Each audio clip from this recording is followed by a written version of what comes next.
Est-ce que tu savais que dans le monde, un tiers des gens manquent d'iode et que 129 pays estiment que c'est un problème de santé majeur? Tu as une autre étude qui nous montre que des enfants qui grandissent dans un milieu avec un manque d'iode ont 13,5 points de QI en moins que des enfants qui grandissent réellement dans un milieu où il y a assez d'iode pour eux. En fait, un manque d'iode, c'est hyper mauvais pour ta santé, notamment lorsque tu es enfant. Voici quelques points que peut entraîner justement la problématique du manque d'iode. C'est la mort du nourrisson, des dommages sévères au cerveau en début de vie, des réductions sur les capacités intellectuelles, de l'infertilité, c'est lié à des risques de cancer et le taux de survie d'un enfant baisse de 50% lorsqu'il manque d'iode. Rien que ça, c'est juste plein de problématiques. L'iode est un minéral super important pour ta vie, pour toi, pour ton enfant, pour toi en tant qu'adulte. Et je vais y venir sur justement tous les problèmes qui sont liés à ça.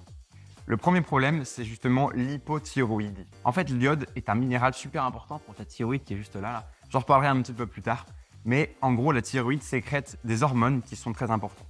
L'hypothyroïdie, c'est quoi? C'est simplement le fait que ta thyroïde ne sécrète pas assez d'hormones. Selon un docteur que je suis un petit peu par le biais d'un proche, qui s'appelle le docteur Résimond en Belgique, qui est médecin préventif, lui, en gros, estime que 95% de ses patients sont en hypothyroïdie et que 85% de la population serait justement en hypothyroïdie. Mais je vais te surprendre un petit peu, les études nous montrent qu'il n'y a que 5% des gens qui sont en hypothyroïdie. Alors pourquoi cette différence-là? En fait, elle est entre guillemets assez simple à expliquer. C'est que pour pouvoir mesurer la thyroïde, un médecin classique, lui, va en fait faire une prise de sang et va regarder ce qu'on appelle la TSH, Thyroid Stimulating Hormone. D'accord? C'est l'hormone qui va stimuler ta thyroïde. Plus il y a de TSH dans le sang, plus on estime que ta thyroïde est en manque, qu'il y a une problématique et du coup qu'elle n'est pas assez active, qu'elle ne génère pas assez justement ces hormones-là. Donc on regarde la TSH et justement tu as une fenêtre. Si elle est en dessous, c'est pas bon. Si elle est au-dessus, c'est pas bon non plus. Il faut qu'elle soit dedans. Okay, donc on estime que la fenêtre, il faut qu'elle soit en dessous de 4,5 millii par litre. Donc en dessous de 4,5, c'est bon. Au-dessus, c'est pas bon. Sauf qu'en fait, ce même docteur estime que lui, ça devrait être 1,5 et non pas 4,5. Donc du coup, il y a déjà une différence là-dessus. Pour pouvoir mesurer l'hypothyroïdie, les médecins conventionnels vont dire que la TSH est suffisante. Le docteur Résimond et d'autres médecins préventifs estiment que non.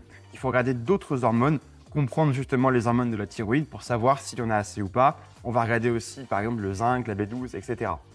Mais heureusement, il faut quand même savoir qu'il y a des symptômes qui sont assez simples à détecter. Donc du coup, quels sont ces symptômes de l'hypothyroïdie? Je vais les citer ici, je vais les lire, je les ai sous les yeux. C'est une fatigue chronique, une sensibilité au froid augmentée, une prise de poids, un rythme cardiaque anormalement lent, une peau sèche, de la dépression ou des troubles de la mémoire, un taux élevé de cholestérol sanguin, des crampes musculaires, de la constipation, des règles irrégulières. Bon, un point important, c'est de comprendre un petit peu pourquoi est-ce que ta thyroïde est importante pour ta santé. Donc je te montre ici un schéma. Tu peux voir que la thyroïde, donc du coup au niveau de la gorge, là, en forme de papillon, c'est quand même quelque chose de super important. Elle sert à libérer des hormones dans le corps qui ont un impact aussi également très important.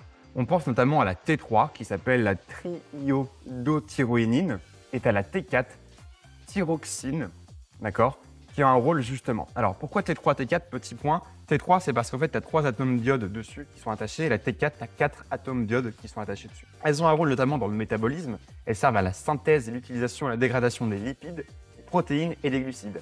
Également de l'adrénaline et de l'insuline. C'est important pour le système nerveux central qui permet une croissance du cerveau normal. Pour les tissus, que ce soit les tissus cardiaques, musculaires et digestifs. Ça a un rôle hyper important dans la gestion du cœur, notamment sur la fréquence et la pression cardiaque, sur la respiration, et j'en passe. Il y en a plein d'autres. Alors, quel est le lien en fait entre l'iode et la thyroïde? Justement, comme j'expliquais, c'est que l'iode est super importante pour la génération de la T3 et la T4. Et je te disais juste avant que du coup, la T3 et la T4 sont des atomes en fait, enfin c'est une molécule avec des atomes justement d'iode qui sont attachés dessus. Donc sans iode, la thyroïde ne fonctionne pas correctement et ne peut pas délivrer les hormones nécessaires au bon fonctionnement du corps. Maintenant, du coup, on vient à la question, faut-il se supplémenter en iode? Alors, normalement, la recommandation, elle est de 150 microgrammes d'iode par jour. Et pour pouvoir faire en sorte qu'on ait suffisamment d'iode dans le corps, en fait, il y a de l'iode normalement dans les sels que tu utilises, les sels pour pouvoir sceller ta bouffe, hein, tout simplement. Et c'est censé pouvoir t'apporter les 150 microgrammes nécessaires par jour. Mais du coup, la question, c'est est-ce que ça, c'est suffisant? En fait, selon la littérature que moi je lis, eh bien non. En fait, ce n'est pas suffisant. Pour ma part, je consomme environ 80 fois la quantité nécessaire d'iode qui est recommandée. Ça veut dire 12,5 mg si on compare aux 150 microgrammes qu'il faudra avoir en moyenne.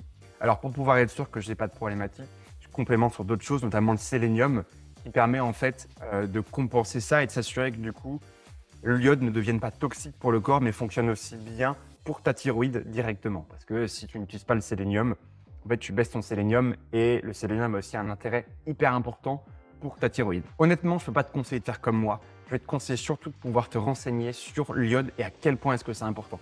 Je te demanderai de ne pas me croire sur parole, d'aller faire tes recherches derrière. Et pour aller plus loin, je te mettrai en description, juste en bas, le bouquin d'un docteur qui s'appelle le docteur Brownstein, qui te parle justement de l'iode et de l'importance de l'iode.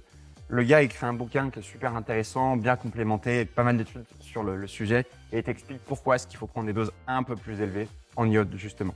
Alors pour conclure, avant tout, je t'invite vraiment à aller voir ton médecin pour pouvoir comprendre si tu as une problématique d'hypothyroïdie, si oui ou non il faut faire quelque chose ou pas, et si oui ou non il faut complémenter ton corps en iode. Je t'invite si possible à aller voir plus un médecin préventif. Je commence personnellement à me dire que les médecins préventifs ont tout un intérêt puisque du coup ils vont checker toutes tes données sanguines pour s'assurer qu'il n'y ait pas de carence ou justement de trop plein. Ce que les médecins en font un peu moins en général parce que du coup ils sont plus dans la réaction que dans la prévention. Bref, pour ta santé, j'ai envie de te dire, elle est primordiale. Ne fais pas le débile avec, ne cherche pas à te complémenter si tu n'as pas de problématique et ne cherche pas à ne pas te complémenter si justement tu as une problématique. Donc, le médecin est vraiment le meilleur allié pour t'aider ici et pas moi. Donc, continue tes recherches si tu penses que tu as cette problématique dont je te parle. Alors, j'espère que cette introduction sur la thyroïde, l'iode, les différentes hormones liées à la thyroïde vont t'aider. L'iode est vraiment super importante et d'ailleurs, petit point, ça permet de te protéger contre la radioactivité. Voilà, juste petite parenthèse. Donc voilà, j'ai fini pour cette vidéo. J'espère que ça t'a plu. Je te dis à bientôt. Ciao!